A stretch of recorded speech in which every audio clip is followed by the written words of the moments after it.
Hello guys, yan, meron tayo ditong kawali, tapos may luya, tsaka sibuyas. Tapos ilalagay lang natin ang, yan, dalawang, ilan lang kasi kami dito, 4 lang kami ng mga bata. So yan, alam niyo na kung ano yan. Tapos lagyan lang natin sa ibabaw ng, sabay-sabay lang natin yan iluluto.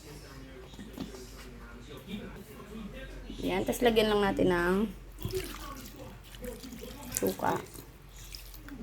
Iluluto natin siya sa suka. Yun, dami. Sarap. Tapos lalagyan ko lang din ng konting toyo.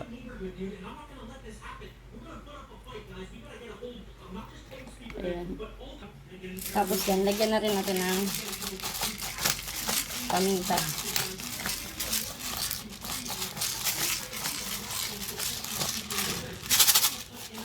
Marami. Tapos asin.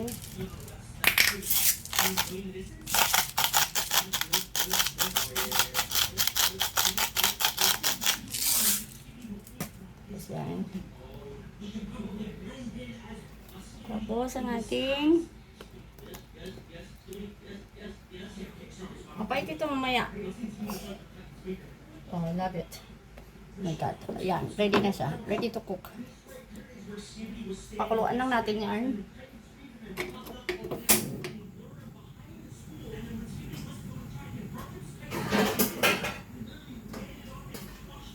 Takpan.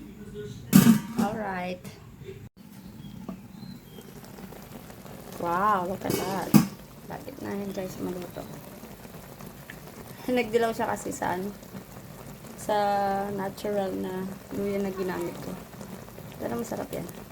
Ayan, nalagyan lang natin yan ng magic sarap. Tapos na, pwede na siyang kainin. Ayan guys, mahika. Ang mahikang sangkap. Ayan. Ayan. Pwede na itong, haluin ko lang. Ayan guys, look at that.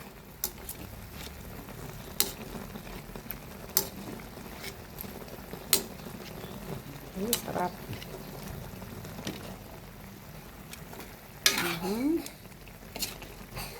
Flip natin yan. Ayan. Iya, ang sarap guys. Look at that.